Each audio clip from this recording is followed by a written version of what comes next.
Hello guys and welcome to SteveKnows. We have such a mashup of content today. There are rumours and speculation, future tech, Quest Pro info, amazing, literally amazing looking new games, Bonelab's information and so much more. So please forgive me for this mishmash. And end of day tomorrow is when the $100 Oculus Store giveaway ends, so please enter down below in the description. And I think that's enough chin wagging because we have so much to go over. Let's get started. So starting off with the pure speculation, but I know it would do VR wonders and make many people happy if it were true. So the latest update 21.5 of Fortnite apparently has mentions of Oculus. Hypex, a data miner, found this and they have some credibility apparently in this space with 2.3 million followers. And their tweet said, Epic added stuff related to Oculus, that's Quest, Quest 2 and mobile in today's update. Most likely proper VR support in the future, ... So this doesn't give too much away, and I initially thought, but they're called Meta now. Why is it still saying Oculus? But I went to the developer API documentation, and the SDK is still under Oculus. And I like that Thrill even tweeted out recently saying, Epic, if they did this, they could easily become a dominant force in this space. And Epic already have tons of VR experience under their belt, so it's not that much of a reach. If they were going to bring an IP to VR, I would hope it would be this one. $19 Fortnite card. Who wants it? So it is that time of year where tech is ramping up for the holiday season, and the Quest Pro has already been discovered using WebXR content. So Zesty is a WebXR ad provider, and they obviously collect system data for analysis to improve their ad capabilities.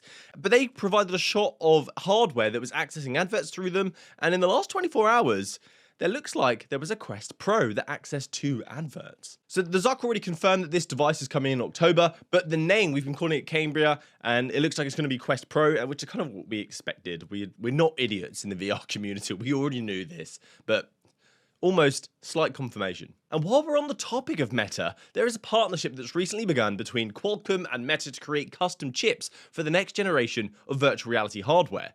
The Quest has been using Qualcomm's Snapdragon 835, the original Quest, and then the Quest 2 is using the XR2 chip, and the Pro is also said to be using the XR2 chip, but one that is clocked, and of course adding more RAM as well, so it is slightly modified. The Meta product team and Qualcomm will now work together to create a chip that would best fit the needs of Meta's vision.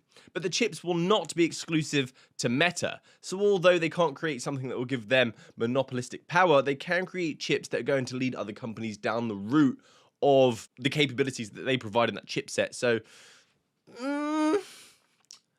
you can draw your own conclusions from that. I do kind of think this is an interesting, smart move, though, to tackle the competition, to have a more streamlined, custom, dedicated approach to their chipsets, because Apple have reportedly put in the M2 chip into their AR/VR headset that is still to be confirmed.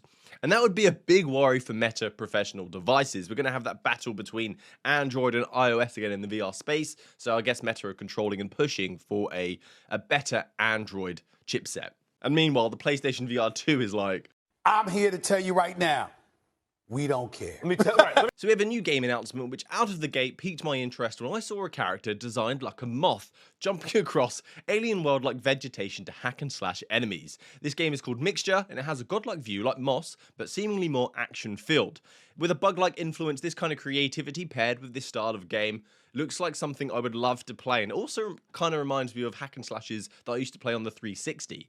In this game, you'll control 2 characters at once, so it's being coined a self-co-op, so you help yourself, which is a nice, profound life lesson there. So when you're engaging in combat, when you're completing challenges, you will work together with yourself as a first-person character, and then, of course, the godlike view character in front of you called Solar, who has moth wings for gliding and dashing, and it is a hack and slash, so it is about combos and chopping up enemies, finishing with big old boss fights. So nice, simple recipe for a great game. This actually looks like one of the most engaging, fun, godlike experiences that I've seen. Even though Moss is fantastic, it isn't heavily action-packed and a bit more visceral. And this is coming to Quest and PlayStation VR 2 in the future as well. And I'm pretty excited for this. There's no date for the release yet, but I hope it's soon. There's so many good games coming out by the end of this year. So talking about Transformers, sadly this is not coming to PC VR as we were initially told. The game has already been released as of the 1st of September as a PlayStation VR exclusive, and it does look like a simple on-rails shooter, so I'm not too sad, but for those that were excited, I guess you'll have to boot up your PlayStation to enjoy this one, as well, it's not coming to PC anymore. Well, as of yet, they've said it's not coming yet, but no word of what the future may hold.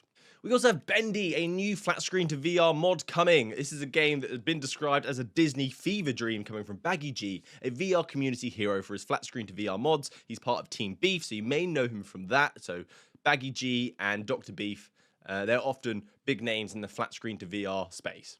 So this was tweeted out saying that Bendy and the Ink Machine will have full motion-controlled VR mod support coming soon that uses the native engine, which often means, at least from this community, a very high-end modded experience. And my favourite genre is action horror, and this art style works so well in virtual reality for crisp lines and a smooth experience. So cel-shaded art style, action horror, that is right up my street if you've been on this channel for a long time. That is literally Steve in a VR game. I can't wait.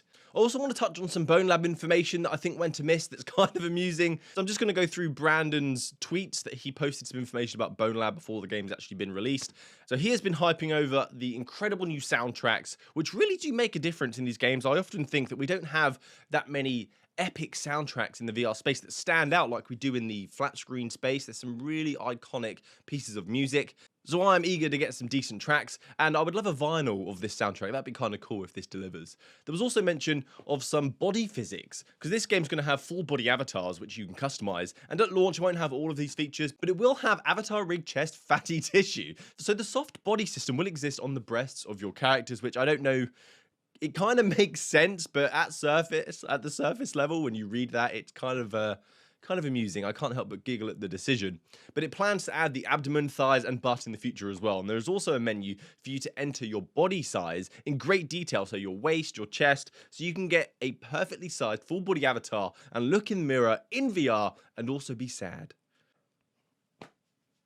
The Mutalk Shift All device is also accepting purchases. I'm not entirely sure of the domain of these purchases, but I do know it's in Japan because I checked the global Twitter, didn't find anything. But the Japanese one is promoting this device for nearly 20,000 yen, which is about $140, including the tax. So this mouthpiece sits over your mouth and will soundproof anything that you say. So in calls and speech in the metaverse, you'll be completely private, no lip reading or hearing what you say, which is kind of good because your eyes are blocked off whilst in the metaverse. And if you're a CEO, or a CEO. I just had a thought. You sitting in Starbucks with a VR headset on and this mouthpiece on because you're having a meeting that has to be private. It's hilarious. But a really good use case for this, actually. I thought this was silly, but it's a great idea that if you want to play virtual reality late at night, you want to play online games where you're screaming at your friends, you can put on headphones and you can also put on this mouthpiece because it has sound reduction of -30 decibels. So you can play online without waking up the rest of the house. That's actually a really cool idea. And I think it might be worth it for that if your mum and dad are just like, shut up! Another game that just premiered just yesterday, actually, from Triangle Factory, the folks that brought us Hyper Dash, a very, very well polished, super fun, one of my favorite multiplayer shooters on the Quest. So I'm very excited to see them bring this new fast-paced intensity in this game called Breaches, available on Quest and PC VR. So this is set in a futuristic world where government and civilians disagree and there's lots of crime occurring. And this is another multiplayer shooter that has a much more Rainbow Six vibe to it, with high-tech weaponry, rappelling up buildings, breaking into houses, trying to kill everybody. So the word breaches explains quite a bit in what the game entails, but you can see from the trailer it's very much like Rainbow Six Siege but in virtual reality, and I have a feeling this game is going to be incredible because Triangle Factory delivered so well last time. So that's it from me today, guys. Thank you so much for watching. I hope you leave with a smile and full of more knowledge. Please subscribe for more content. Hopefully I'll see you next time. Have a great week. Happy gaming, guys. Good day.